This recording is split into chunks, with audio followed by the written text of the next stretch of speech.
तुम लोगों को कोई डाउट?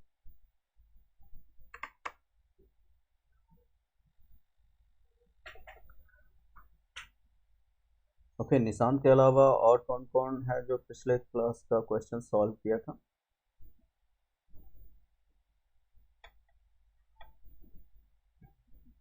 कोई नहीं, इनमें से एक और किया है, आशीष किया है ना? आशीष अभी तक आया नहीं।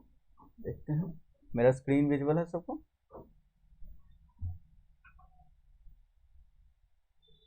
ओके, मैं स्क्रीन शेयर करते हैं, तो चेक कर लेते हैं ऑडियो सब वर्किंग है कि नहीं।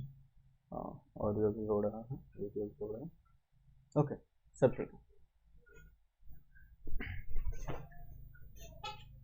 तो फिर से हम लोग आगे बढ़ेंगे। ओके, और आज डिस्कस करने वाले हैं फंक्शंस को, और एक और टॉपिक हम लोग पढ़ेंगे आज, वेक्टर को। थोड़ा सा पॉइंटर्स का भी इंट्रोडक्शन देखेंगे। ओके, और अगर टाइम बचता है तो हम लोग क्या करेंगे कि वेबसाइट वगैरह पे जाके बताएंगे कि तुम लोगों को प्रैक्टिस कैसे करना है। हालांकि इसके लिए एक डेडिकेटेड क्लास होने वाला है जो कि कल ही होगा। ओके, कल भी क्लास है तुम लोगों का। तो क्योंकि संडे को हमको थोड़ा सा कहीं जाना है, तो संडे का क्लास हम कल ही कर रहे हैं। ओके, तो कल ही क्लास होगा, और जिसमें हम तुम लोगों को बस ये बताएंगे कि कैसे प्रैक्टिस करना है। ओके, किसी को डाउट वगैरह होगा तो वो देखेंगे, और कौन कौन से वेबसाइट पे हम लोग कर सकते हैं उस सबको देखेंगे। ओके, तो कल भी क्लास होने वाला है, तो ध्यान देना इस बात को। तो ऐसा करते हैं, हम जाते हैं, सबसे पहले अपना एडिटर खोल लेते हैं। ओके, तो हम उस फोल्डर में चले जाते हैं जहाँ अपना सारा कोड लिख रहे हैं। वो यहाँ है, लर्न टू कोड नाम से। डेट 10 तक हो चुका है ना, तो हम कोड पीरियड चले आते हैं VS कोड में। ओके, और एक फोल्डर बना लेते हैं डे 11 नाम से, आज 11th डे है, डे 11।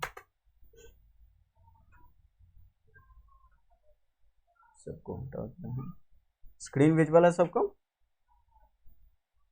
ओके, हम चैट इनेबल कर लेते हैं, देखते हैं अगर कोई चैट में बोल रहा होगा तो। ओके, ठीक है, ऑल गुड है। आई थिंक ये डेट 10 के अंदर जाके बन गया है, तो इसको बाहर करते हैं।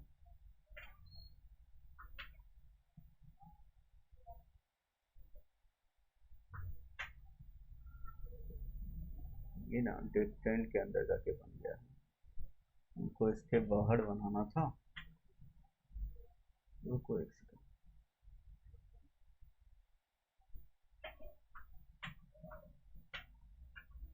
छोड़ो, इसको डिलीट करते हैं, ड्रैग एंड ड्रॉप। ठीक है, डे 10 को क्लोज करो, डे 9 को क्लोज करो, इसे भी क्लोज करो। अब फोल्डर बनाते हैं VS कोड के अंदर लगेंगे। छोड़ो, हम यहीं से क्रिएट करते हैं। Okay, MKDIR। ओके, पहले तो स्क्रीन क्लियर कर लेते हैं। CLS MKDIR से फोल्डर बनता है, ये बताएं। ओके, तो MKDIR फोल्डर नेम मेरा है डे 11। तो अब मेरा डे 11 फोल्डर बन के रेडी है, देखो यहाँ पे। और यहीं पे एक फाइल बना लेते हैं, main.cpp। ठीक है, तो अभी तक हम लोग अरे पढ़ चुके हैं, सी स्टाइल स्ट्रिंग भी देख लिए, स्ट्रिंग जो हम लोगों को C++ प्रोवाइड करवा रहा है वो भी देख चुके हैं। ओके, और आज हम लोग देखने वाले हैं फंक्शंस। ठीक है, और वेक्टर भी देखेंगे। तो फंक्शन देखने से पहले ना हम ऐसा करते हैं, तुमको वेक्टर बता देते हैं। ऐसा है कि देखो, अभी इसको डीप में नहीं जाना है कि वेक्टर्स करता कैसे काम है, वो सब जब हम लोग टेम्पलेट क्लास पढ़ेंगे। ठीक है, और वेक्टर बनाना भी सीखेंगे हम लोग, डायनामिक अरे कैसे बनाते हैं। ठीक है, तो वो सब करने के बाद वेक्टर बनाना भी सीखेंगे। फिलहाल के लिए हम लोग क्या कर रहे हैं कि अभी बताते हैं कि एक वेक्टर नाम का भी तुमको मौजूद है, ठीक है, यूज करने के लिए, जो कि बिल्कुल अरे ही है। ओके, अरे ही है, और इसको एज ए अरे यूज कर सकते हो तुम। अरे का क्या लिमिटेशंस है कि हमको बार बार उसको साइज बताना पड़ता है, और साइज फुल हो जाने के बाद हम लोग उसको इंक्रीज नहीं कर पाते थे, है ना। तो ये अरे में लिमिटेशंस था, तो वेक्टर क्या किया, इस लिमिटेशंस को दूर करने के बाद वेक्टर एक अपना हम लोगों को यूज करने के लिए डेटा टाइप मौजूद है। ओके, तो देखते हैं उसको यूज कैसे करते हैं। और ये एकदम एरे की तरह ही बिहेव करता है, ये भी कलेक्शंस को स्टोर करता है, इंटीजर का कलेक्शंस करो, फ्लोट का करो, लॉन्ग लॉन्ग कैर स्ट्रिंग्स कुछ भी कर सकते हो, ठीक है।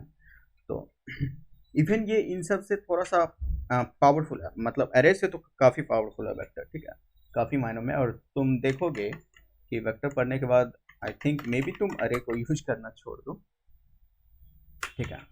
तो हम लोग क्या करते हैं, सबसे पहले वेक्टर यूज करेंगे। ओके, तो वेक्टर यूज करने के लिए ना, वेक्टर हम लोगों को आईओ स्ट्रीम के पास नहीं है, ठीक है। ये जो आईओ स्ट्रीम हम लोग हमेशा लिखते हैं इसके पास नहीं है, इसके लिए एक अलग से हेडर फोल्डर यूज करना पड़ता है हमको, जिसका नाम भी वेक्टर ही।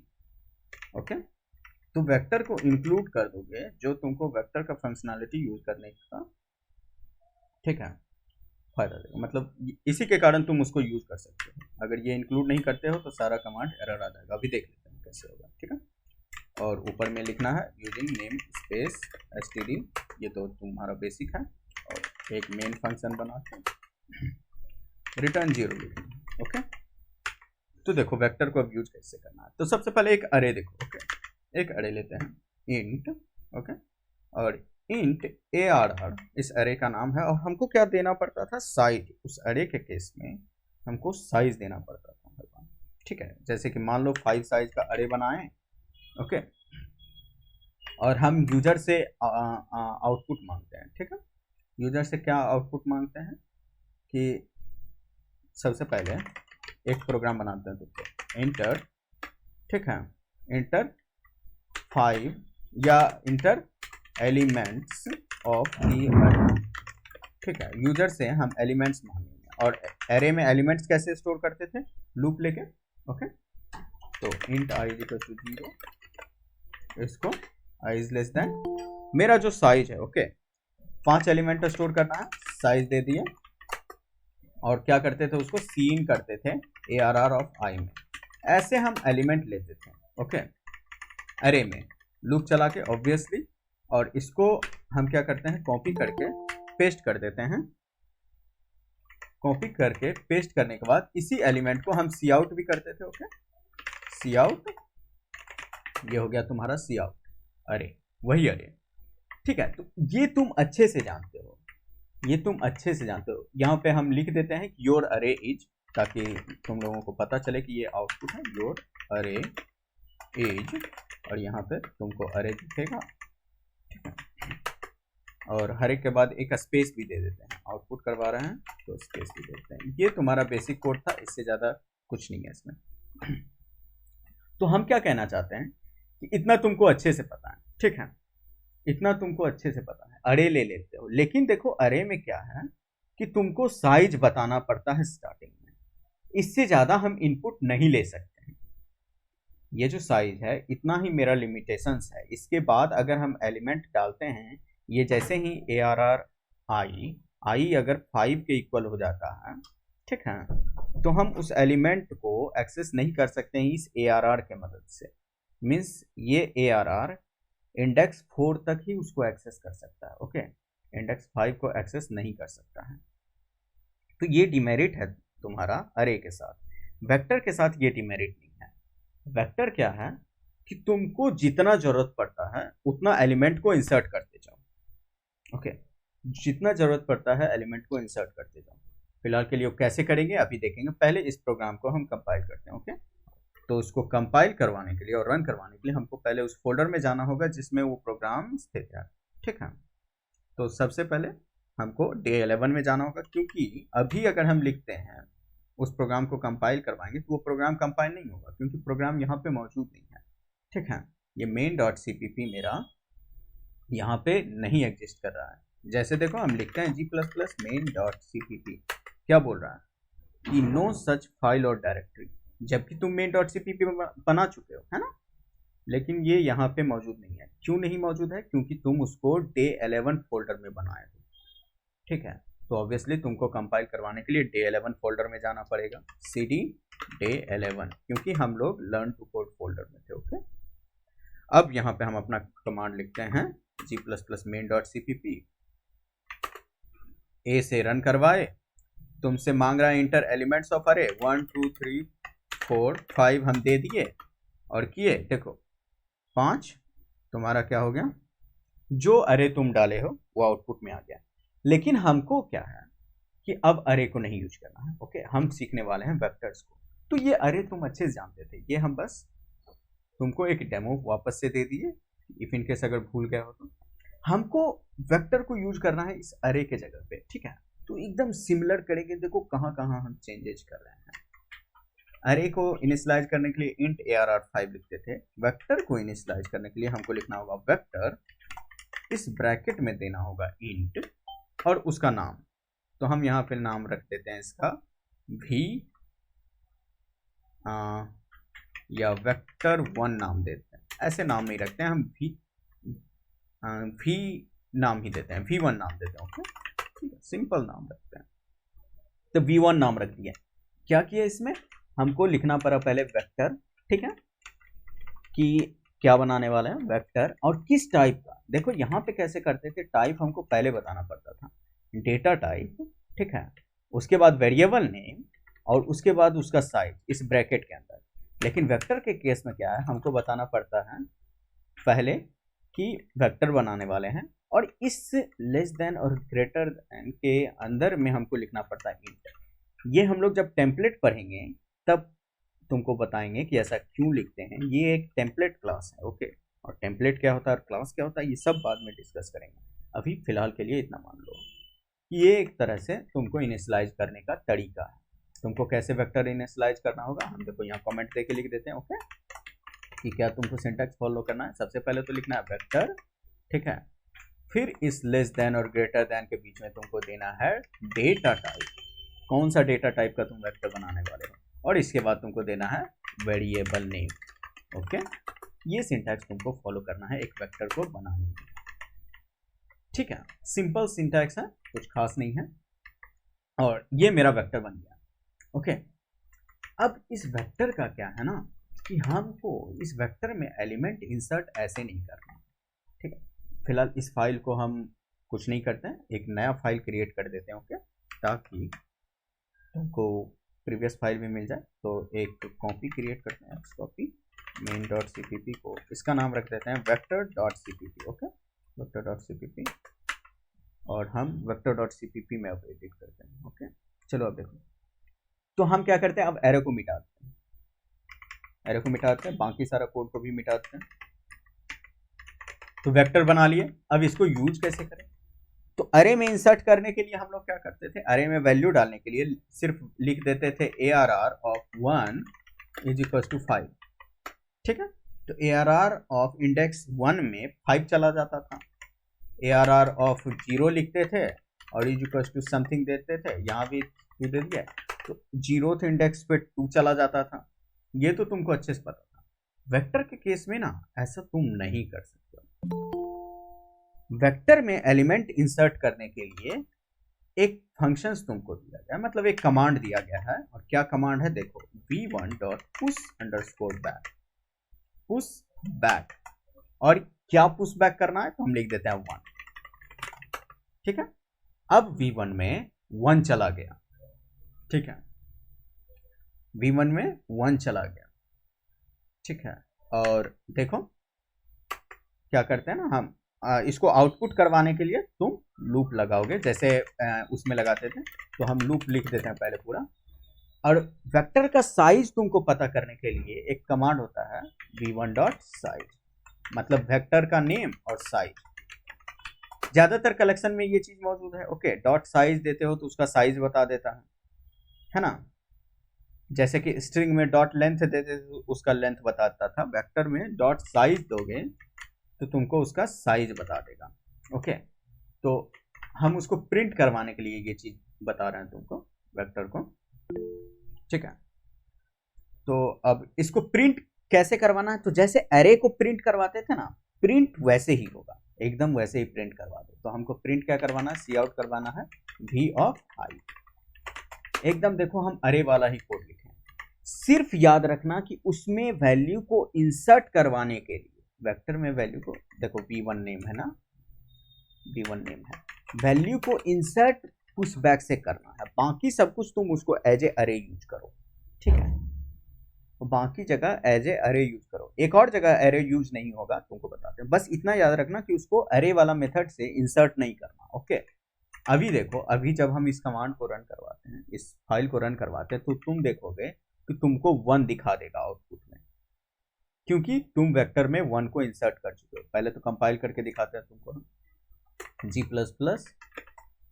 फाइल का नाम है मेरा vector.cpp, ए करवाए, देखो मेरा आउटपुट में 1 आया ना, ठीक है। हर एक आउटपुट के बाद स्पेस देते हैं, ओके, ताकि तुमको बाकी सारा आउटपुट में के बीच में स्पेस लगे।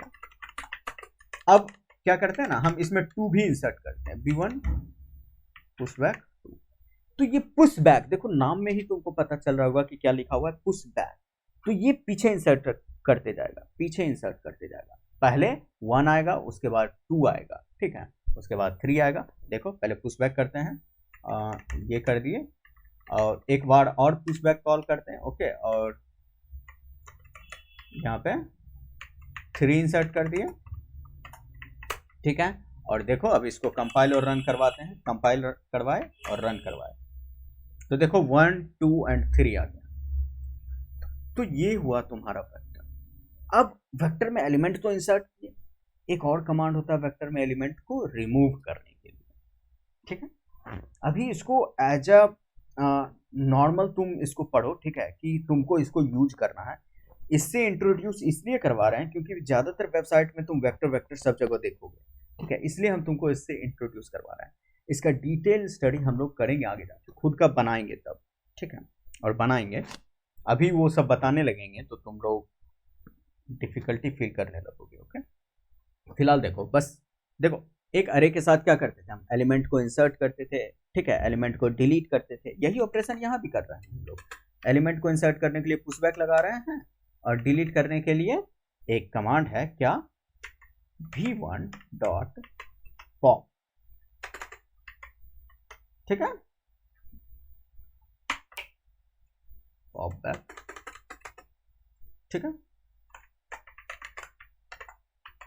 देखो ये क्या करेगा, अब देखो क्या करेगा, G++ vector.cpp, ओके।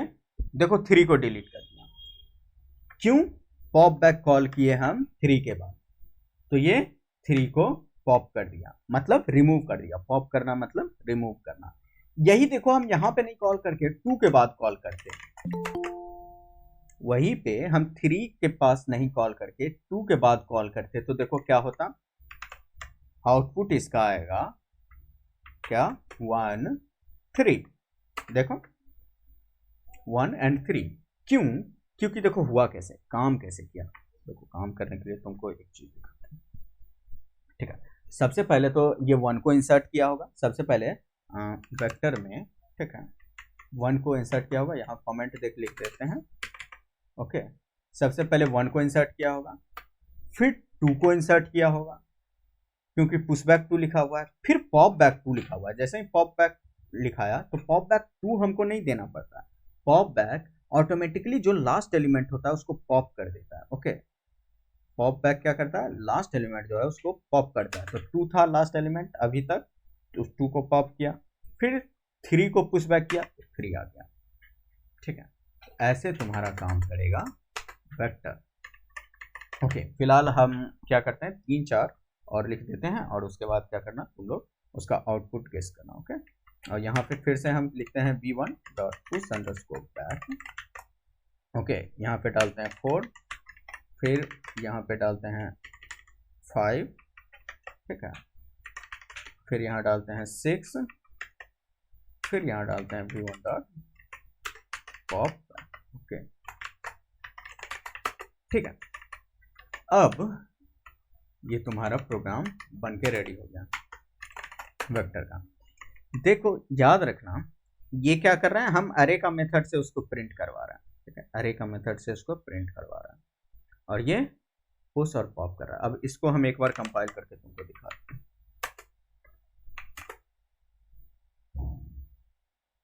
देखो 1 3 4 5, ठीक है।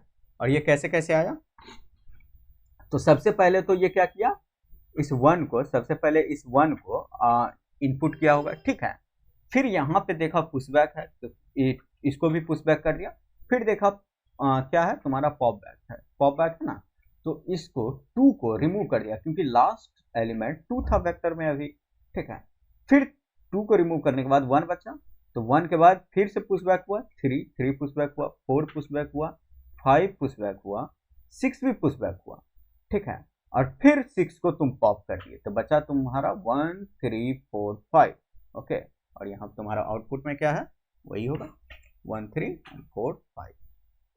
ये हो गया तुम्हारा 1 3 4 5, देखो, ओके। ये हो गया तुम्हारा वेक्टर। वेक्टर के पास फंक्शंस क्या है, कुछ तुमको काफ़ी इंपॉर्टेंट फंक्शन है जिसके बारे में तुम याद रखना, देखो बताते हैं। पहले तो साइज, जो यहाँ पे हम लोग उसका यूज भी किए थे, ठीक है, इस यहाँ पे यूज भी किए थे। इसी चीज़ को सी आउट करके दिखाते हैं तुमको। सी आउट अगर करो साइज, तो देखो साइज क्या होता है, v1 डॉट साइज से वेक्टर का साइज मिल जाता है हमको, ठीक है। इंडेल कर देते हैं ताकि न्यू लाइन में आए। v1 डॉट साइज से क्या मिलता है, मतलब वेक्टर नेम और डॉट साइज से क्या मिलता है, उसका साइज मिल जाता है, ओके। देखो चेक करके कितना साइज होगा, 4 आना चाहिए, देखो साइज 4 है, क्योंकि देखो मेरे वेक्टर में अभी 4 ही एलिमेंट है, इसीलिए तुम्हारा साइज 4 आया, ठीक है। एक और इसमें फंक्शन मतलब तुमको फंक्शन मिलेगा कैपेसिटी नाम का, ठीक है। तो फिलहाल के लिए उस पर अभी ध्यान नहीं देना है कि कैपेसिटी क्या होता है, ठीक है, हम वो सब बाद में बताएंगे तुमको। फिलहाल के लिए इतना जान लो कि वेक्टर काम कैसे करता है, ये पहले सुनो। वेक्टर काम कैसे करता है, इसमें साइज क्यों नहीं देना पड़ता है, जैसे कि ये क्या करता है ना, कि जैसे ही हम लोगों का साइज फुल हो जाता है, ओके, जैसे ही हम लोगों का अरे में यानी कि वेक्टर में साइज फुल हो जाता है, तो वो क्या करता है, अपना साइज को डबल कर लेता है, अपना साइज को वेक्टर क्या करता है, डबल कर लेता है, और उसके बाद फिर उसको मतलब उसमें एलिमेंट को इंसर्ट करता है, ठीक है। मतलब इतना समझो कि वेक्टर क्या करेगा, जैसे ही साइज फुल होगा अपने खुद के साइज को डबल कर लेगा वो, ठीक है। तो अब फिर क्या होता है, अपना मतलब साइज डबल नहीं करता है, कैपेसिटी डबल करता है। तुम देखो एक चीज कैपेसिटी है क्या, फिर तब तुमको समझ में आएगा। हम यहाँ पे प्रिंट करवाते हैं कैपेसिटी को, फिलहाल हम आउटपुट नहीं करवाते हैं, इसको कमेंट करते हैं, ओके। देखो एक कैपेसिटी क्या होता है वेक्टर में, कैपेसिटी, कैपेसिटी होता है उसका मैक्सिमम लिमिट, ठीक है। कैपेसिटी, कैपेसिटी होता है मैक्सिमम लिमिट, कि मैक्सिमम कितना एलिमेंट वो स्टोर कर सकता है, ठीक है। देखो कैपेसिटी इसका 8 है, कैपेसिटी कितना है अभी, 8 है, ठीक है। अभी देखो 4 एलिमेंट है ना इसमें, हम देखो 4 पुशबैक और करते हैं, 4 पुशबैक और करते हैं। देखो अभी क्या होगा, v1 dot push underscore back, इसमें पुशबैक करते हैं 4 बार, 5 पुशबैक करते हैं, चलो 6 पुशबैक नहीं 7 करते हैं, ओके। और इसको करते हैं, एक हो गया, 2 3 4, 4 बार पुशबैक कर दिया। देखो अभी क्या आता है, साइज कितना होगा, इक्वल हो जाएगा कैपेसिटी का, क्योंकि 4 एलिमेंट पहले था, फिर 4 एलिमेंट हम और डाल दिए, तो देखो साइज 8 हो गया, कैपेसिटी भी 8 हो गया। अब जैसे ही हम नेक्स्ट एलिमेंट देंगे, वेक्टर क्या करेगा, अपना कैपेसिटी को इंक्रीज कर देगा, और वो 8 के बदले अब कितना हो जाएगा, 16, ओके, ठीक है। और साइज तुम्हारा हो जाएगा 9, क्योंकि 9 एलिमेंट आ जाएगा उसमें। एक और एलिमेंट इसमें पुशबैक कर देते हैं, कर दिए। देखो एक और एलिमेंट, एक और यहाँ पे देखो 7 को इंसर्ट कर दिए। और अब देखो क्या होगा तुमको, जब इसको कंपाइल करवा दो, देखो साइज तुम्हारा 9 हो गया, क्योंकि 9 एलिमेंट है इसमें, और कैपेसिटी हो गया तुम्हारा 16। वो 9 एलिमेंट जो है उसको देखो प्रिंट करवा देते, ठीक है। कैपेसिटी हो गया 16, कैपेसिटी डबल कर लिया वो अपना। तो अब तुमको 16 एलिमेंट जब तक उसका पूर्ण नहीं जाता है, तब तक कैपेसिटी इतना ही रहेगा, तब तक ये अपने आप को मेंटेन करके रखेगा अपना कैपेसिटी को। ये मैक्सिमम एलिमेंट हो गया, ठीक है। और जैसे ही तुम 16 एलिमेंट डाल दोगे, जैसे ही तुम 16 एलिमेंट डाल दोगे वो फिर से अपना कैपेसिटी को क्या करेगा, डबल कर देगा, और नेक्स्ट कैपेसिटी उसका हो जाएगा 32। तो ऐसे ही वेक्टर काम करता है, ठीक है। इससे ज्यादा अभी तुमको वेक्टर के बारे में फिलहाल नहीं सोचना है, ठीक है। एक बार आउटपुट करके देख लो। देखो तुम्हारे पास कितने एलिमेंट है, 9, 1 2 3 4 5 और 4 9। ओके, तो ऐसे ही तुम्हारा वेक्टर काम करता है। इसके लिए वेक्टर के लिए तुमको दो चीज रिमेंबर करना होगा, ओके। दो पॉइंट्स हमेशा ध्यान में देना है। क्या कि तुम इंसर्ट ऐसे नहीं कर सकते हो, ठीक है। इंसर्ट ऐसे नहीं कर सकते हो, एरे वाले मेथड से इंसर्ट नहीं कर सकते हो, ओके। लेकिन अपडेट कर सकते हो। एरे वाले मेथड से इंसर्ट तो नहीं कर सकते हैं, लेकिन हम लोग देखो यहाँ प्रिंट कर रहे हैं, वैल्यू ले सकते हैं एरे वाले मेथड से, ठीक है। और अपडेट भी कर सकते हैं, ओके। अपडेट भी कर सकते हैं एरे वाले मेथड से। जैसे कि अभी देखो यहाँ पे तुम इस वाले वेक्टर में देखो 1 2 3 4 5, ठीक है, 6 7, सातवां इंडेक्स पे देखो सातवां एलिमेंट तुम्हारा 7 रखा हुआ है ना, हम इसको 10 करते हैं, 7th एलिमेंट को 10 कर देते हैं। तो 7th एलिमेंट किस इंडेक्स से तुम एक्सेस कर सकते हो, अरे वाले मेथड में आता जरा, 7th एलिमेंट तुम एक्सेस कर सकते हो 6th इंडेक्स से, ठीक है। और इसको कह देते हैं हम, तुम 10 के बराबर हो जाओ, ठीक है। देखो आउटपुट करके,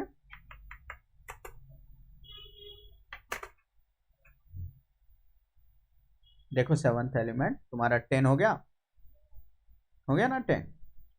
तो तुम इसको चेंज कर सकते हो अरे वाले मेथड से, चेंज कर सकते हो, ओके। मींस अरे वाले मेथड में तुमको वेक्टर में कब यूज करना है, दो कंडीशंस में, ठीक है। कब, एक तो तुमको वैल्यू लेने में, ओके, और वैल्यू को अपडेट करने में या चेंज करने में, ओके। उसके अलावा तुमको अरे का मेथड यूज नहीं करना है, ठीक है, ठीक है। ये हुआ तुम्हारा वेक्टर। अब एक चीज और देखोगे, वेक्टर के पास एक और मेथड है वैल्यू लेने के लिए, ठीक है। जैसे यहाँ पे देखो ये दे रहा है ना तुमको, एक और मेथड है वेक्टर के पास, क्या, सी आउट। तुम उसके बदले एक और लिख सकते हो, v1.add i। ये भी वही करता है जो तुम्हारा फर्स्ट वाला करता है, दोनों में डिफरेंस है, लेकिन हम लोग अभी उसका डिफरेंस नहीं देखने वाला है, ठीक है। दोनों में डिफरेंस तो है, लेकिन फिलहाल के लिए तुम लोगों को ध्यान नहीं देना है। ये भी वही करता है, ये भी क्या करता है, एट फंक्शन वेक्टर का ith इंडेक्स पे जो एलिमेंट है उसको तुमको एक्सेस करके दे देगा, ओके। चेक करो, चेक करते हैं हम लोग। देखो ऐड क्या किया, वही किया जो हम लोग वेक्टर वाले मेथड से किए, सॉरी एरे वाले मेथड से किए, ठीक है। तो एट जो है, ये एट जो है, एट आई v1.add i, ठीक है। एट आई बिल्कुल इसी की तरह बिहेव करेगा, ये यही है ही, समझो एक तरह से। तो वेक्टर के पास एक स्पेशल फंक्शन भी है एट आई, ओके।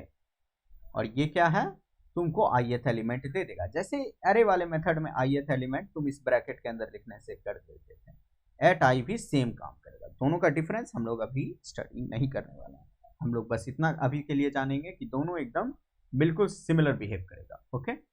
फिलहाल एक चीज तुमको हम बता रहे हैं उतने देर से, कि तुमको अरे वाले मेथड से इंसर्ट नहीं करना है। क्यों नहीं करना है, एक छोटा सा प्रोग्राम में हम उसको देख लेते हैं, ओके। ज़्यादा डीप में नहीं देखेंगे, लेकिन फिलहाल के लिए तुम जान लो कि करने से क्या फॉल्ट हो सकता है अगर तुम करते हो तो, ओके। तो हम फिर से अपने इस वाले फाइल को कॉपी करते हैं, vector.cpp, और इसका नाम रखते हैं vector1.cpp, ओके। और एडिट करते हैं vector1.cpp, ठीक है। तो अब क्या होगा अगर कि मान लो यहां तक हम इसको रहने देते हैं, क्या होगा अगर हम वैसे यूज करते हैं, ओके। मतलब पुशबैक के बदले अरे वाले मेथड से एलिमेंट को इंसर्ट करते हैं, ठीक है। सबसे पहले तो कंपाइल कर लो तुम अपना vector1, अभी जहां तक है मेरा फाइल, अभी देख लो। देखो इसमें क्या क्या एलिमेंट है, 1 3 4 5 6 ना, 1 3 4 5 6 तक एलिमेंट है, यानी कि कितना इंडेक्स तक एलिमेंट है, साइज 5 तक ना। अब हम इसमें एलिमेंट को इंसर्ट करते हैं वेक्टर वाले मेथड से। ओके, एलिमेंट को इंसर्ट करते हैं वेक्टर वाले मेथड से। देखो, यानी कि v1 ऑफ, अगर हम 5 लिखते हैं तो 6th एलिमेंट जाएगा इसमें। अरे में तो ऐसे ही करते थे 6th एलिमेंट डालने के लिए, इसको 7 किए। v1 ऑफ 6 अगर करते हैं, ठीक है, इसको तो देखो 5 और 6, 5 और 6, यानी कि 6th पोजीशन और 7th पोजीशन के लिए हम एलिमेंट डाल चुके हैं इसमें अरे वाले मेथड से। ओके, और तुम देखो क्या होगा अगर इसको आउटपुट करवाते हैं तो। देखो अभी क्या होगा, क्या हुआ। हम जबकि 5th पोजीशन और 7th पोजीशन के लिए किए तो एट आई तुमको आउटपुट नहीं दिया। मतलब आउटपुट आया क्या उसका? नहीं, नहीं आया। ठीक है, अगर ये एलिमेंट मौजूद रहता तो उसको चेंज जरूर कर देता, लेकिन इसका देखो आउटपुट तुमको कुछ भी नहीं आया। यहाँ पे देखो अभी भी साइज 5 ही बता रहा है, तो ये साइज इंक्रीज नहीं हो रहा है। ठीक है, साइज इंक्रीज नहीं हो रहा है। पुशबैक करने से ही तुम्हारा वेक्टर का साइज इंक्रीज होगा, ये याद रखना।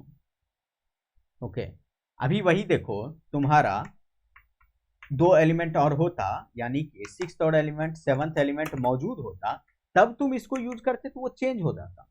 तब तुम यूज करते तो देखो पहले 6th पोजीशन पे 6 डाल दिए, 7th पोजीशन पे भी 6 डाल दिए, ठीक है, लेकिन बाद में हम उसको चेंज ही कर दिए। तो देखो अब क्या होगा, अब वो दिखाएगा तुमको, अब 7 और 8 दिखाएगा तुमको। देखो दिखाएगा अब 7 8, क्योंकि क्या किए तुम, उसको चेंज कर दिए। तो चेंज कर सकते हो, लेकिन अगर ऐसे यूज करोगे, अगर ऐसे यूज करते हो तो ये तुमको एरर दे देगा, वो इसका कोई वैल्यू नहीं रहेगा। ओके, इसका कोई वैल्यू नहीं होगा, ये तुमको एरर लिखेगा नहीं कंपाइलर, लेकिन तुम जान लो कि तुम्हारा साइज इंक्रीज नहीं होगा। फिर नेक्स्ट टाइम जब पुशबैक करेंगे ना, हाँ v1 डॉट पुशबैक, इस बार पुशबैक करते हैं 111।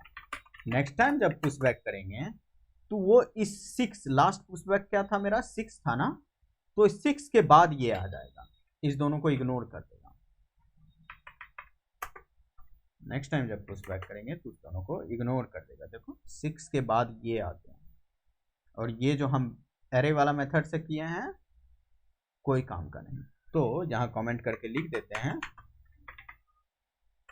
you should not use this method, okay, to insert an element in the array। okay, इस मेथड से इंसर्ट नहीं करना है हमको, ठीक है। you can use it to change the element, okay, change करने के लिए यूज कर सकते हो इसको, लेकिन इंसर्ट करने के लिए नहीं यूज कर सकते।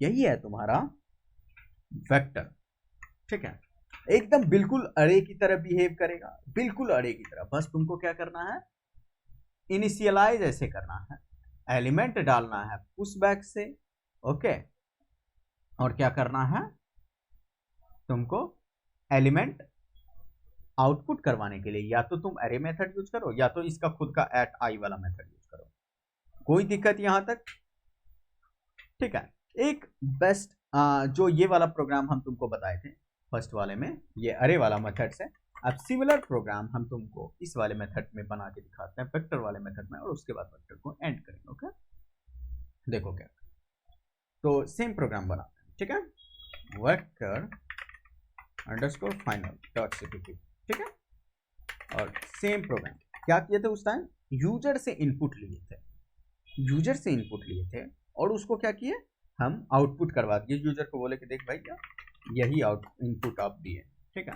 तो हैश इंक्लूड, वेक्टर को इंक्लूड करना है तुमको, वेक्टर को यूज करने के लिए वेक्टर हटा दोगे तो तुमको एरर देगा, बोलेगा कि ये वेक्टर क्या है, हमको वेक्टर नहीं पता, ठीक है, तो इसको देना है, और ये तो सब में लिखना है, ठीक है,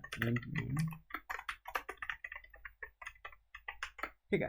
देखो अब वही वाला प्रोग्राम, वेक्टर इंटीजर टाइप का वेक्टर बना लेते हैं। ओके, एक इंटीजर टाइप का वेक्टर बना लेते हैं और इसका नाम रख देते हैं फिर से v। ओके, अब क्या करते हैं हम, यूजर से हमको इनपुट लेना। ओके, यूजर से इनपुट लेना, तो सबसे पहले तो यूजर को बोलते हैं कि इंटर योर, ओके, या इंटर 5 नंबर, या फिर तुम साइज मांग लो, यूजर से साइज मांग लो कि enter the number of elements. ठीक है, यूजर से तुम साइज मांग लो और उसको किसी साइज नाम के वेरिएबल में स्टोर कर लो।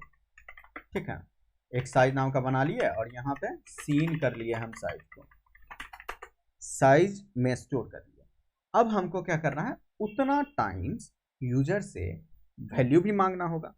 ठीक है, वैल्यू मांगना होगा तो फॉर लूप चलाए, int i equal to 0, i less than size और i प्लस प्लस। ओके, ये तुम्हारा होगा। और सी इन, अब देखो तुम यहाँ पे कंफ्यूज हो जाओगे कि वेक्टर में इंसर्ट करने के लिए तो हम तुमको ऐसे तो बिल्कुल भी नहीं बोलेंगे कि सी इन v ऑफ i लिख दो, ये तो अरे वाला मेथड था, सी इन v ऑफ i। ठीक है, अब इसमें कैसे सी इन करें? ठीक है, इसमें कैसे सी इन करें, क्योंकि सी इन से ही यूजर इनपुट देगा, तुमको यूजर इनपुट देगा, उसको सी इन करना ही पड़ेगा, कंसोल इनपुट करना पड़ेगा। तो तुम कहीं ये मत सोच लेना कि हम ऐसे लिख सकते हैं सी इन v dot push underscore back और यहाँ पे जो यूजर दे दे। ठीक है, ऐसे नहीं करना, बिल्कुल भी नहीं करना, ये गलत है।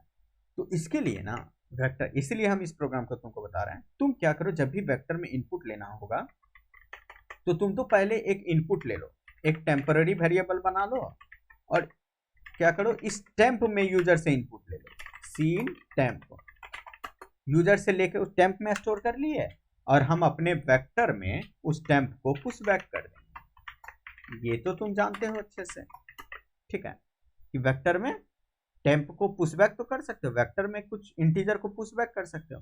तो पहले तो हम यूजर से इनपुट ले लिए इंटीजर को और उसको टेम्प में स्टोर कर दिए, अब फिर उस टेम्प को पुश बैक कर दिए। तो तुमको बस इनपुट लेने के वक्त यूजर से वेक्टर में ये 2 स्टेप करना होगा। ओके, एक स्टेप में नहीं करना। और उसके बाद फिर जैसे तुम अरे यूज करते थे वही वाला चीज यूज करो आउटपुट करवाने के लिए, कोई फर्क नहीं पड़ता है। ठीक है, अरे वाला मेथड से क्या करना है, सी आउट तुमको v ऑफ i करना है और स्पेस दे दो दोनों के बीच में। ये हो गया तुम्हारा वेक्टर एंड। ओके, यही है, देख लो इसका आउटपुट क्या आता है इस प्रोग्राम का। इस फाइल का नाम क्या है, vector underscore final dot cpp ना, vector underscore final dot cpp। Run करवाए, अब देखो प्रोग्राम क्या होगा, enter the number of elements, हम बोले मेरा एलिमेंट्स का नंबर होगा 7। ओके, तो 7, अब क्या होगा, तुमको 7 एलिमेंट दो, 1 2 3 4 5 6 7, देखो 7 उड़ गया। अब यहाँ पे क्या हम बोलेंगे इस बार कि मेरा एलिमेंट होगा 11, तो तुम 11 एलिमेंट दे दो, 6 6 7 8 9 10 11, 11 एलिमेंट दे दिए। तो वेक्टर का यही तो खासियत है कि तुम कितना भी, अब साइज तुम्हारा डायनेमिक हो गया, फिक्स नहीं है। ठीक है, यहाँ हम बताए ही नहीं उसको, हम यहाँ पे वेक्टर को बताए ही नहीं कि मेरा साइज क्या होने वाला है, हम यूजर से मांग रहे हैं साइज। ठीक है, यूजर से मांग रहे हैं साइज और उसमें डाल रहे हैं। ठीक है, कितना भी एलिमेंट डाल दो कोई फर्क नहीं पड़ता। ठीक है, यही हुआ तुम्हारा वेक्टर, इससे ज्यादा अभी तुमको वेक्टर में नहीं देखना है। ओके, और अब हम लोग पढ़ने वाला है फंक्शन को। पहले यहां तक किसी को कोई अगर डाउट है तो पूछो। ओके, उसके बाद हम लोग फंक्शन में मूव करेंगे। किसी को कोई डाउट वेक्टर में?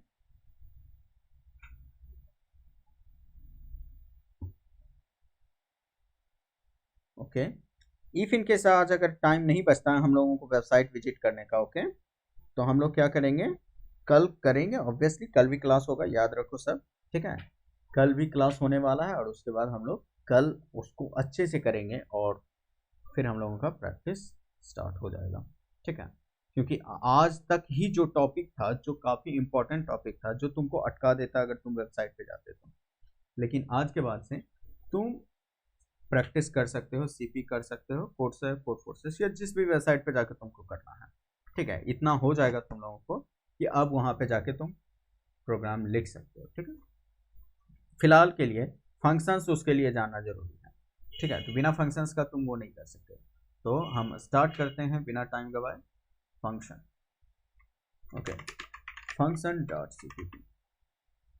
ठीक है, अब ये फंक्शन होता क्या है, तो सबसे पहले एक बेसिक cpp कोड फिर से लिखते हुए, ठीक है, बार बार एक ही चीज टाइप करना पड़ रहा है, नेम स्पेस std, ठीक है।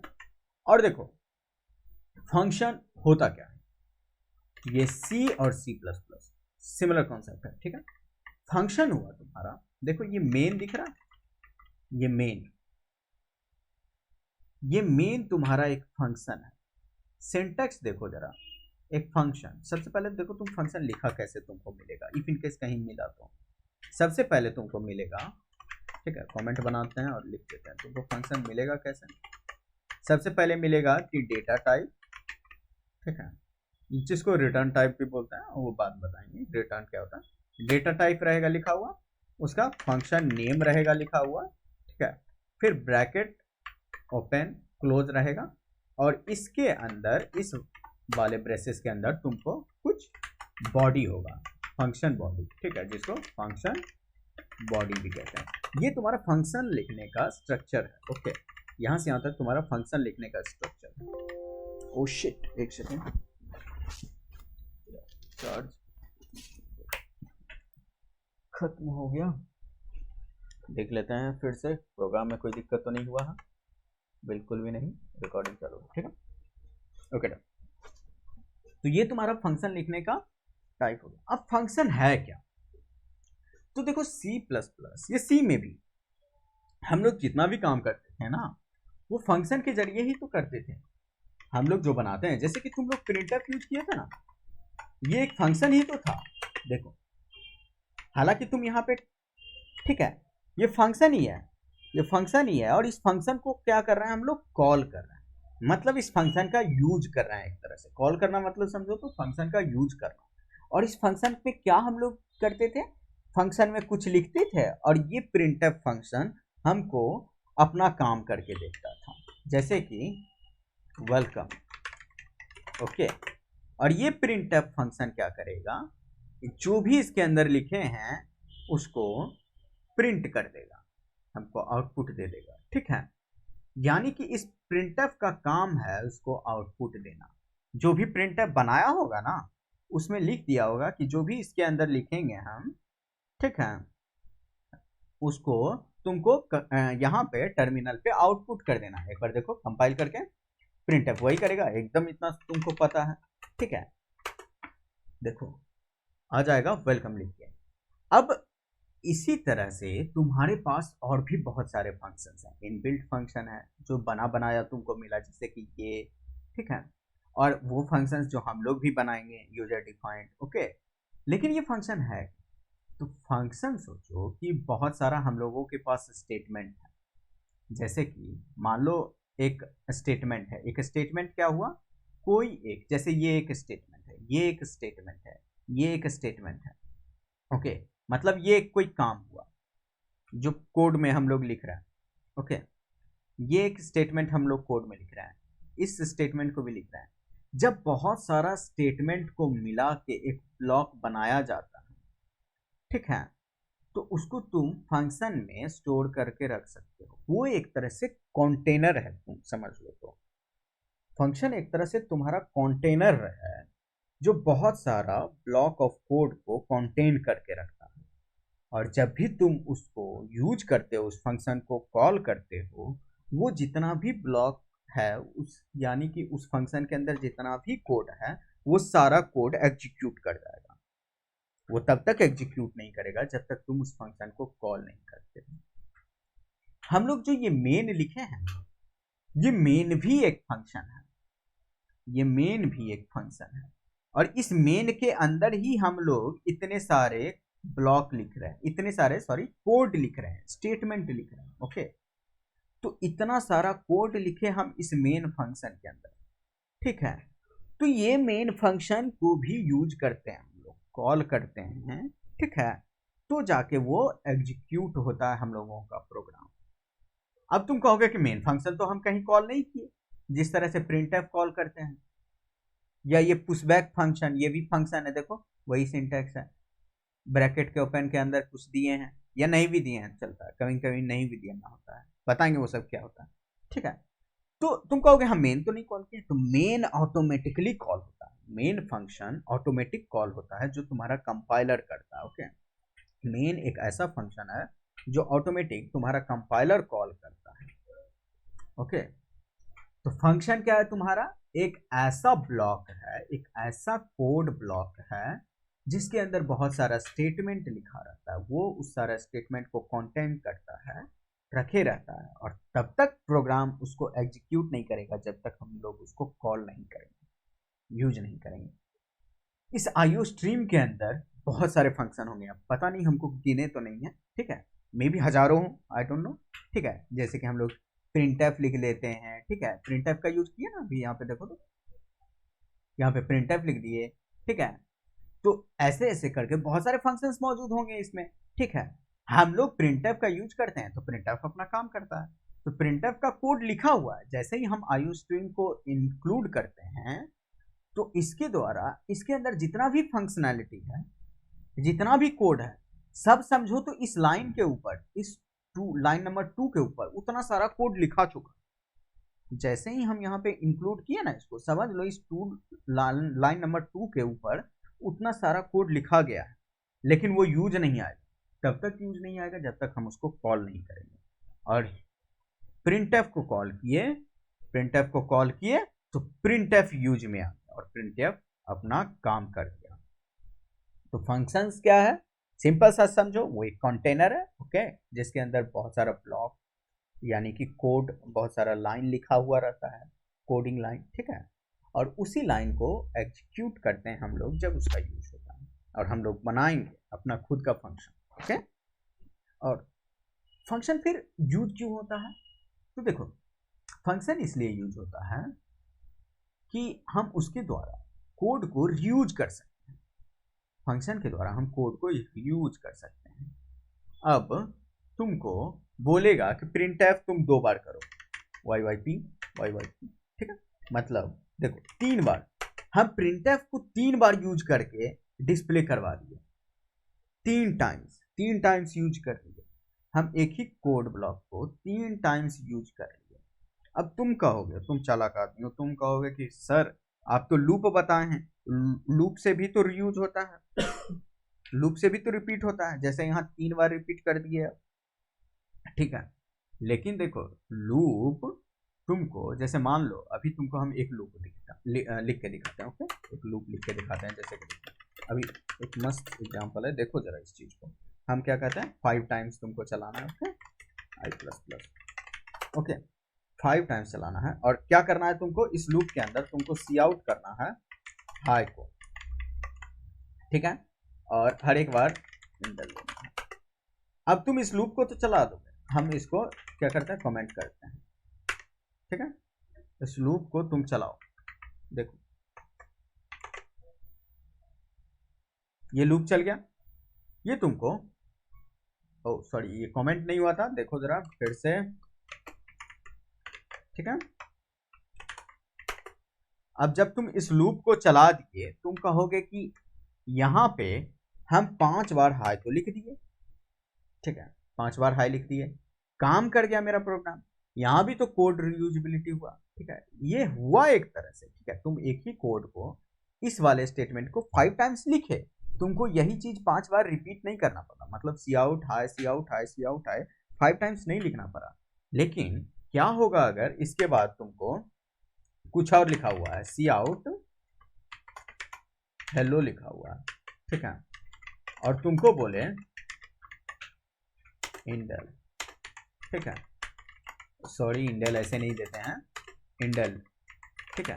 अब तुमको बोले कि इसके बाद फिर से 5 बार हाई लिखो, मतलब ऐसे तुमको दिया हुआ यहां तो लिख दिए, तुमको बोले कि अब यही काम जो इतना पार्ट है तुम फिर से यहां पे करो, फिर से यहां पे करो, ठीक है, 5 बार। तो क्या तुम कोई ऐसा तरीका जानते हो कि इसी चीज को फिर से यहां पे भी कर सकते हो, या फिर मान लो यहां पे नहीं कुछ लिखना होता, ठीक है, और भी लाइन यहां पे बोलता तुमको लिखने के लिए, और इसके बीच में भी बहुत सारा कोड लिखा रहता, फिर बोलता कि यहां पे भी, तो नहीं, तुम नहीं जानते हो, तुमको फिर से वो लूप को रिपीट करना पड़ता। फिर तुम फिर से क्या करते हो, इस फोर लूप को कॉपी करके पेस्ट कर देते, ठीक है। फिर यहां पे भी कुछ रहता, जैसे कि मान लो इंट,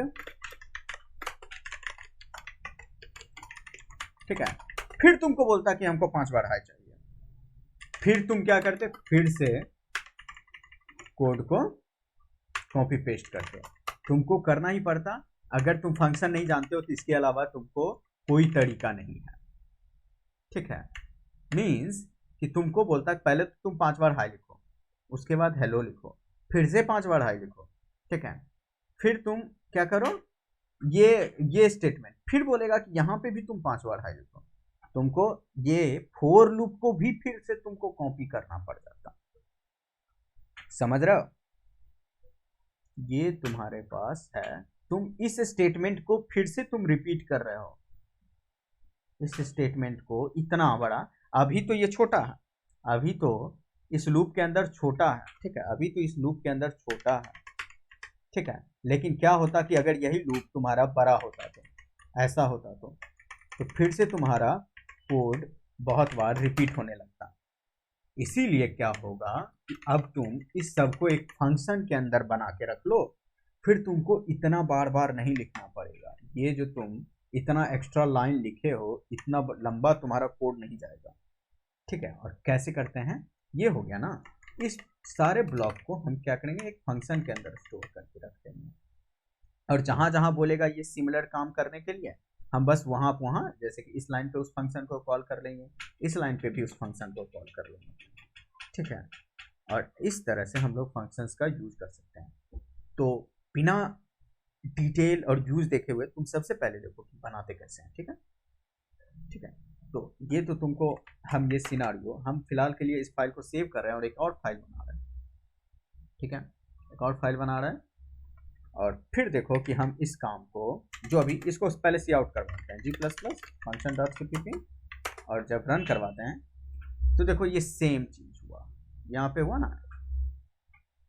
ठीक है, ये मेरा प्रोग्राम है। अब इसी प्रोग्राम को हम नीट एंड क्लीन बनाते हैं, फंक्शन ये भी करता है, तुम्हारा फंक्शन तुम्हारा प्रोग्राम को नीट एंड क्लीन कर देगा, थोड़ा सा जहां रिपीटिटिव टास्क हो रहा है उसको एक ब्लॉक में एक ही जगह तुमको लिखना पड़ेगा, बाद में बस एक लाइन उसको कॉल करना पड़ता है। और देखो कैसे होता है, क्या करते हैं, अब हम फंक्शन बनाना सिखाते हैं।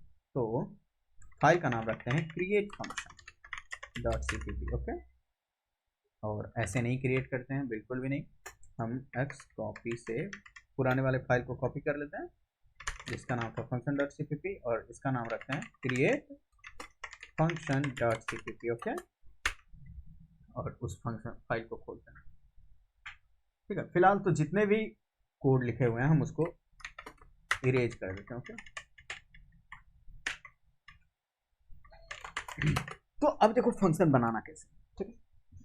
फंक्शन बनाने के लिए तुमको 3 चीज का जरूरत है, क्या, एक तो डेटा टाइप जिसको रिटर्न टाइप भी बोलते हैं, ठीक है, एक फंक्शन नेम, ओके, और एक फंक्शन का बॉडी। देखो कैसे, तुम फंक्शन को मेन के अंदर कभी भी नहीं बनाओगे, एक फंक्शन को दूसरे फंक्शन के अंदर बना नहीं सकते, तुम उसको वहां पे कॉल कर सकते हो, लेकिन तुम वहां पे उसको बना नहीं सकते हो। मतलब तुम सोचोगे कि अगर हम अपने फंक्शन को यहाँ पे बना दें, नहीं, तुमको किसी फंक्शन से बाहर जाके ही बनाना होगा, यानी कि इस मेन फंक्शन से ही तुमको बाहर जाके बनाना होगा, ठीक है। यानी कि या तो तुम अपने फंक्शन को यहाँ बनाओ इसके ऊपर, या फिर नीचे बनाओ, ठीक है, 2 मेथड है तुम्हारे पास। नीचे बनाने का एक डिमेरिट है कि नीचे बनाने से पहले तुमको यहाँ पे बताना होगा कि हम क्या बना रहे हैं, ठीक है, फंक्शन क्या बना रहा है, जिसको प्रोटोटाइपिंग भी बोलते हैं, ओके। ठीक है, पहले तुमको डिक्लेयर करना होगा उस फंक्शन को। ठीक है, जैसे कि तुमको हम फंक्शन बनाने वाले हैं void, और इस फंक्शन का नाम दे देते हैं प्रिंट हाई। ठीक है, 5 टाइम्स, ये हम फंक्शन का नाम दे दिए और ये ब्लॉक एग्जिट किए। ऐसे फंक्शन बनाते हैं। ठीक है, नीचे बना के दिखाएंगे, तब तुमको बताएंगे कि ऊपर कैसे प्रोटोटाइपिंग करेंगे। ठीक है, फिलहाल के देखो ऐसे फंक्शन बनेगा। क्या किए हम यहाँ पे, इस फंक्शन का सबसे पहले बताए void। तुमको याद है जब डेटा टाइप पढ़ा रहे थे तो बताए थे कि एक void नाम का भी डेटा टाइप हम लोगों के पास है, लेकिन हम लोग उस टाइम उसका यूज नहीं देख पाए थे। यही उसका यूज है। जैसे कि यहाँ पे इंट मेन में void मेन पहले लिखते थे ना, यहाँ पे देखो void। हालांकि बताएं तुमको मेन फंक्शन में कभी भी अब void नहीं लिखना है, लेकिन यहाँ लिख सकते हो void। void का मतलब होता है कि फंक्शन तुम्हारा कुछ वैल्यू रिटर्न नहीं करने वाला है। जैसे कि हम लोग अभी के लिए इतना समझो कि जैसे हम लोग यहाँ रिटर्न 0 लिखते हैं ना, अब तुम यहाँ पे रिटर्न 0 वगैरह कुछ नहीं लिखोगे। ठीक है, void मतलब नो रिटर्न, मतलब नो वैल्यू। ठीक है, नल वैल्यू मतलब समझ लो कि कुछ नहीं। void मतलब कुछ नहीं, एम्प्टी। ओके, तो void तुम्हारा ये फंक्शन जो प्रिंट हाई 5 टाइम्स नाम का जो फंक्शन है, ये क्या करेगा, तुमको कोई वैल्यू रिटर्न नहीं करता। फिलहाल के लिए रिटर्न करना ये सब क्या करना वो सब बाद में डिस्कस करेंगे। फिलहाल के लिए देखो कि यहाँ पे void लिखते हैं, ये हम फंक्शन का नेम दे दिए। ठीक है, प्रिंट हाई 5 टाइम्स, ये ब्लॉक ओपन किए, मतलब ये तुम तो इसके अंदर आर्गुमेंट पास करेंगे। आर्गुमेंट क्या होता है देखेंगे। फिलहाल के लिए इसको ऐसे भी रख सकते हो, नो आर्गुमेंट भी रख सकते हो, मतलब बिना कोई आर्गुमेंट दिए हुए भी रख सकते हो। फिर ये जो ब्लॉक है ना, ये ब्लॉक बोले तो ये जो है ना तुम्हारा करली ब्रेसेस, यही तुम्हारा एक ब्लॉक। ठीक है, इसी ब्लॉक के अंदर तुमको डिफाइन करना है फंक्शन का बॉडी, मतलब तुमको बताना है कि ये फंक्शन आखिर करेगा क्या। तो ये फंक्शन क्या करेगा भाई, मेरा फंक्शन सिर्फ 5 बार हाई प्रिंट करेगा। तो हम इसमें लूप लगा देते हैं जो कि 5 बार हाई प्रिंट कर रहा है। कितना सिंपल सा फंक्शन है। हम क्या करेंगे, सी आउट हाई करेंगे। ठीक है, और ये है तुम्हारा फंक्शन। ओके, फंक्शन अब मेरा बन चुका, फंक्शन अब मेरा बन चुका। ओके, अब हमको इस फंक्शन का यूज करना है। यूज कैसे करोगे, देखो हम उस फंक्शन को कॉल करेंगे। क्या नाम है मेरा फंक्शन का, प्रिंट हाई 5 टाइम्स। लिखे, ब्रैकेट ओपन किया, देखो लिख दिए, मेरा फंक्शन यूज हो जाएगा। नहीं विश्वास, देखो जस्ट फंक्शन यूज करना। यूज तुमको देखो, यूज करने के लिए तुमको मेन फंक्शन में यूज करना होगा। ओके, मीन्स तुमको बताए होंगे कि तुम्हारा वही कोड एग्जीक्यूट करेगा जो मेन फंक्शन के अंदर रहेगा। तुम्हारा मेन कोड इतना ही है, मेन फंक्शन ही मेन कोड है तुम्हारा। ठीक है, तो तुम्हारा प्रोग्राम अगर कोई आउटपुट दे रहा है तो तुमको यानी कि कुछ काम करवाना है, टर्मिनल पे आउटपुट देना या कुछ भी करना है, तुमको उसको मेन फंक्शन के अंदर ही लिखना होगा। ओके, तो हम क्या किए, यहाँ पे फंक्शन बनाए जिसका नाम था प्रिंट हाई 5 टाइम्स, जिसके अंदर सिर्फ लूप लगा हुआ था जो क्या कर रहा था, 5 बार हाई प्रिंट कर रहा है लूप। और हम क्या किए, उस फंक्शन को कॉल किया। अब जरा देखो इसका आउटपुट करवा दो। मीन्स इस फंक्शन का हम पहले कंपाइल करते हैं और रन करते हैं। जी प्लस प्लस मेरा नाम है फाइल का, क्रिएट फंक्शन। और देखो क्या किया, 5 बार हाई प्रिंट किया ना। अब हम बोले जो उस टाइम कहे थे कि नहीं भाई एक बार हेलो भी प्रिंट कर दो, तो लो एक बार हेलो प्रिंट कर दो। ठीक है, एक बार हेलो प्रिंट कर दिया। ठीक है, अब उसके बाद फिर से तुमको बोलेगा प्रिंट हाई 5 टाइम्स करो, तो लो प्रिंट हाई 5 टाइम्स। ठीक है, फिर उस टाइम क्या किए थे, इंट एज इक्वल टू 5 बना दिए थे। ठीक है, और सी आउट ए किए थे। ठीक है, और फिर से 5 बार हाई प्रिंट किए थे, तो प्रिंट हाई 5 टाइम्स।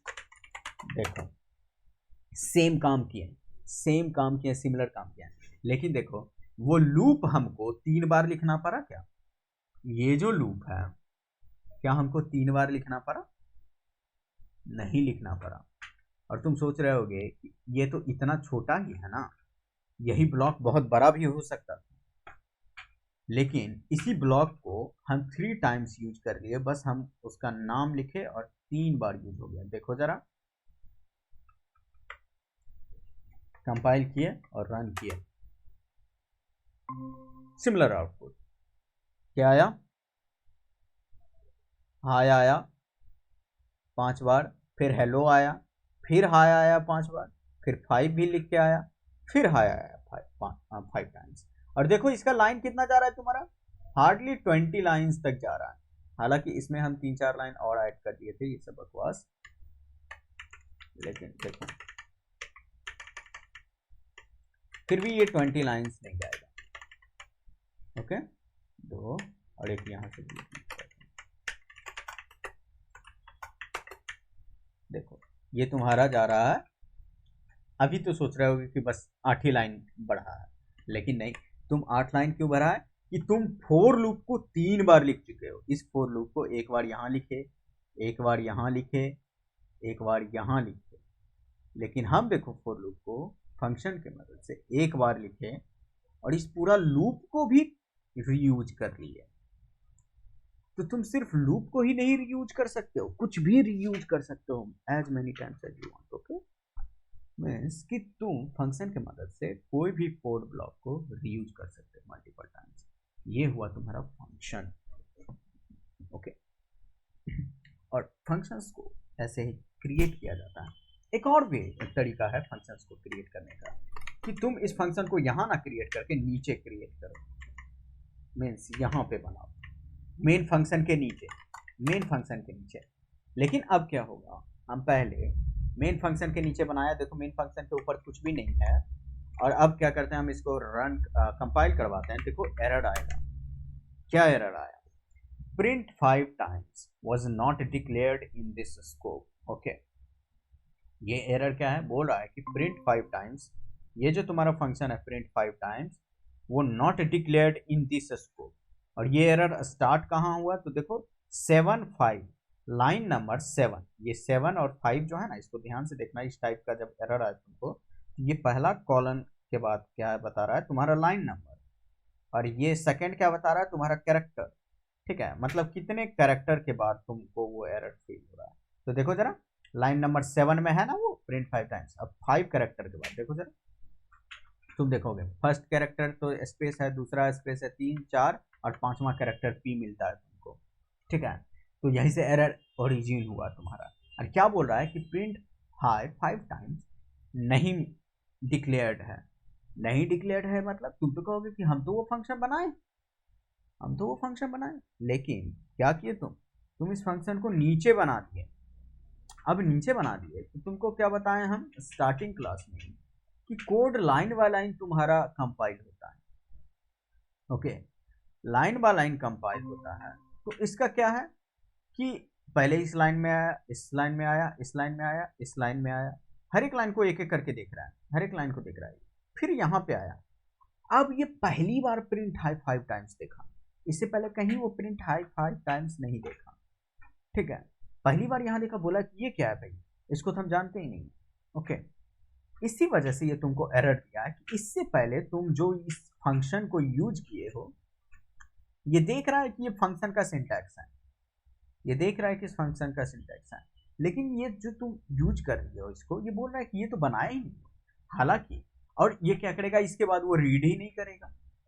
ऐसा नहीं कि वो रीड करेगा, इसके बाद वो रीड ही नहीं करेगा, छोड़ देगा तुम्हारा कोड। ओके, अब वो इसको रीड ही नहीं किया, उसको क्या मतलब है, तो हमको क्या करना पड़ता है, डिक्लेयर करना पड़ता है फंक्शन को पहले।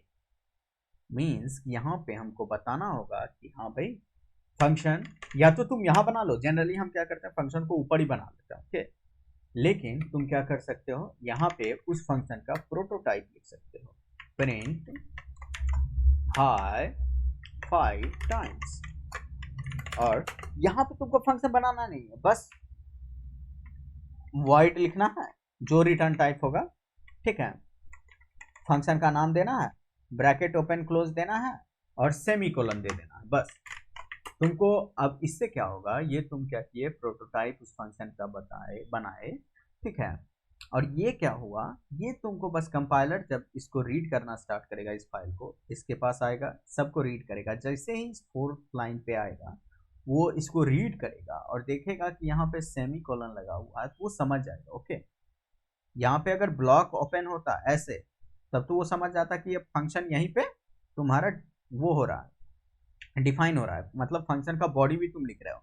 यहाँ पे सेमीकोलन लग गया तो तुम्हारा कंपाइलर इस बात को अंडरस्टैंड करेगा, वो इस नाम को सेव करके रख लेगा कि हाँ इस नाम को हम देख चुके हैं कहीं ना कहीं इस पूरे फाइल में, ठीक है, कहीं ना कहीं इस पूरे फाइल में इसका डिफिनीशन हमको मिलेगा। डिफिनीशन मिलेगा मतलब इस फंक्शन को बनाया गया होगा, कहीं ना कहीं इस पूरे फाइल में इस फंक्शन को बनाया गया होगा, वो ढूंढेगा, ठीक है। फिर यहाँ पे आएगा, यहाँ पे आएगा, ठीक है, यहाँ पे आएगा तो वो इसको देखेगा, एरर नहीं देगा, इसको देख लेगा, एरर नहीं देगा, इसको भी देखेगा, इसको भी देखेगा, एरर नहीं देगा, एरर नहीं देगा। फिर जैसे ही यहाँ पे आएगा तो उसको डेफिनेशन मिल जाएगा उस फंक्शन का, और वो फंक्शन क्या करता है वो यहाँ पे रीड कर लेगा, और जैसे ही रीड किया अब तुमको रन टाइम के टाइम में जब भी रन होगा प्रोग्राम उसका वैल्यू तुमको देने लगेगा। जैसे ही रीड होगा ना तो वो सब क्या करता है, इसको रिप्लेस कर देगा। यहाँ पे उसका फंक्शन बॉडी मिलने के बाद यहाँ पे जाके वो सबको रिप्लेस कर देगा। ये करता है तुम्हारा कंपाइलर। तो तुमको बताना होगा, अगर नीचे फंक्शन को डिफाइन कर रहे हो तुमको बताना होगा कि ऐसा फंक्शन मेरा नीचे एग्जिस्ट करता है। तो अगर पहली बार आप 5 टाइम्स देख लेते हैं तो एरर नहीं कर दीजिएगा, इतना तुमको कंपाइलर को समझाना होगा। सॉरी। तो ये हुआ तुम्हारा फंक्शन, ओके। एक सेकेंड। तो अब क्या है कि यहाँ तक अगर किसी को कोई प्रॉब्लम हो रहा है, ठीक है, तो पूछो, उसके बाद हम लोग क्या करेंगे, आगे बढ़ेंगे, ओके। किसी को कोई प्रॉब्लम है तो पूछो। No problem sir.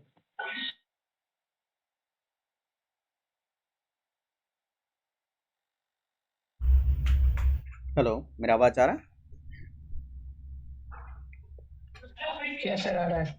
ओके निशा, तो कोई प्रॉब्लम नहीं है, ठीक है। तो अब क्या करते हैं, तुमको बताते हैं एक चीज कि ये वॉइड क्या है। ये रिटर्न टाइप होता है, तो उस टाइम बताए थे रिटर्न टाइप होता है, ठीक है। फिलहाल के लिए हम क्या करते हैं, फंक्शन को ऊपर ले आते हैं, ओके, क्योंकि जनरली सब क्या करेगा ना, फंक्शन को ऊपर में ही डिफाइन कर देगा, ओके। तो हम भी वही करते हैं, ये गुड प्रैक्टिस भी है, ओके। लेकिन अब तुम्हारे पास एक ही प्रोग्राम में बहुत सारा फंक्शंस मौजूद है, मान लो अब 1000 लाइन तुम्हारे पास सिर्फ फंक्शन का ही है, तो ऑब्वियसली तुम उसको क्या करो ना, उसको ऊपर में ही डिफाइन कर दो और सारा फंक्शंस को नीचे लिख दो। कोई जरूरी नहीं है अपने मेन फंक्शन को एकदम लास्ट में पहुंचाने का, ठीक है। तो जैसा तुमको यूज पड़ेगा उस हिसाब से काम करना है, ठीक है। तो अब हम क्या करने वाले हैं, तुमको बताने वाले हैं कि ये रिटर्न टाइप है, मतलब ये वॉइड यहाँ पे क्या होता है, ओके। ये वॉइड होता है ना, फिलहाल के लिए इस वॉइड को जानने से पहले तुम ये जानो, ये फंक्शन में देखो दो चीज है, ये इसको बोलते हैं रिटर्न टाइप, ओके।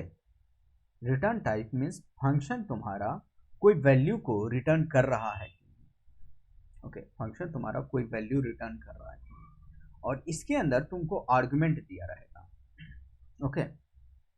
और इस आर्गुमेंट के जरिए हम लोग क्या होता है कि फंक्शन कोई वैल्यू को लेता है, इससे वैल्यू को फंक्शन, इससे फंक्शन क्या करता है, वैल्यू देता है, ओके। इतना समझो कि इससे फंक्शन क्या करता है, वैल्यू देता है, और इससे इस ब्रैकेट के अंदर फंक्शन वैल्यू लेता है अपने इस ब्लॉक में यूज करने के लिए। और कैसे, तो उसके लिए हम तुमको एक सिंपल सा सम का प्रोग्राम बना के दिखाते हैं, उसके बाद तुमको अच्छे से समझ में आ जाएगा कि हम क्या बोल रहे हैं।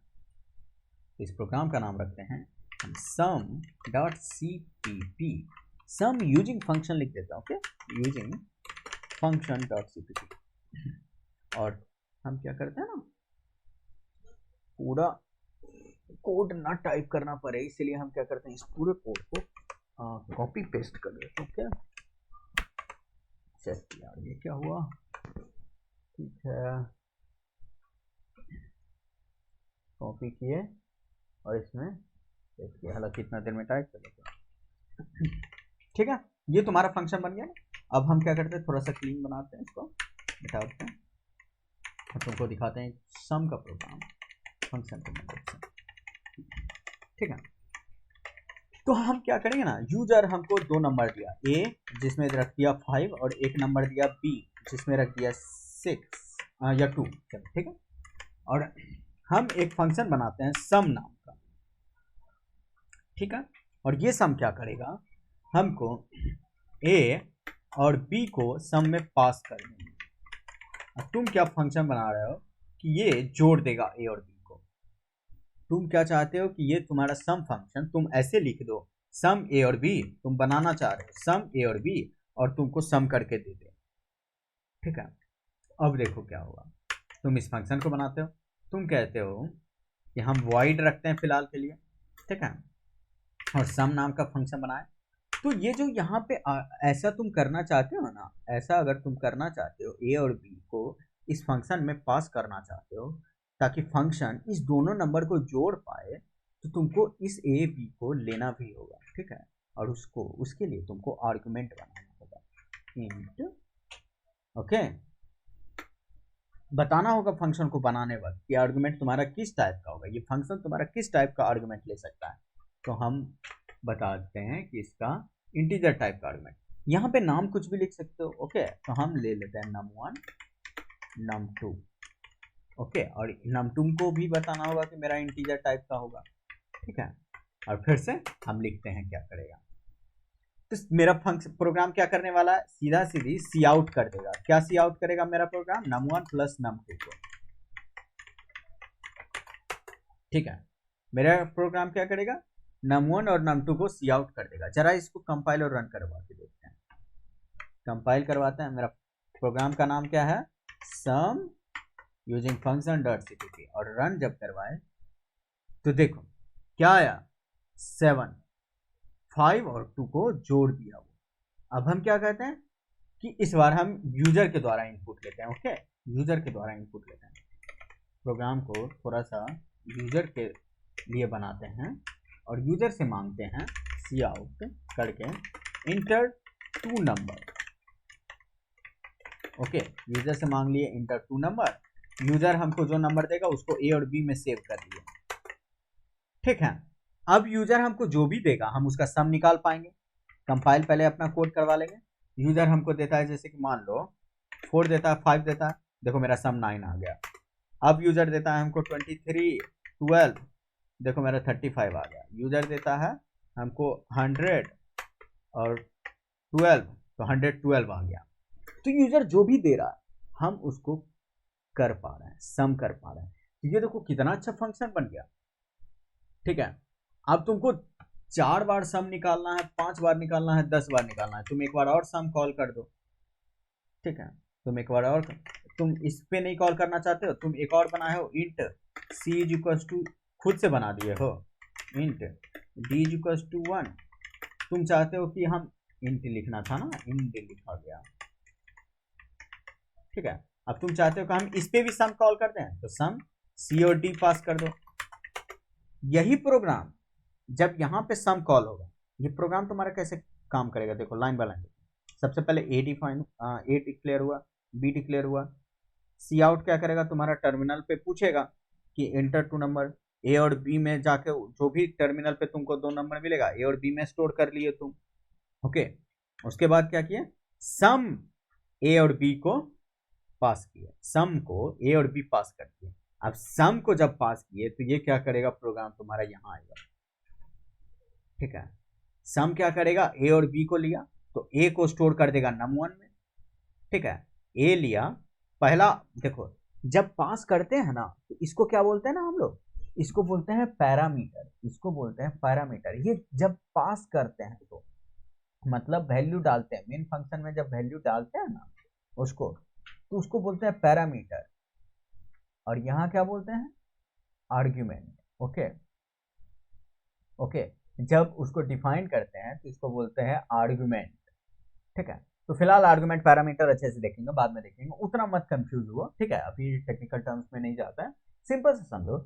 यहाँ जब तुम ए पास किए कॉमा बी पास किए तो num1 में जाके ए स्टोर हो गया तुम्हारा, और num2 में क्या स्टोर हो गया, बी। लाइन बाय लाइन होगा, जिस तरह से तुम पास करोगे। तुम अगर बी और ए पास करते, बी और ए पास करते तो num1 में बी स्टोर हो जाता और num2 में।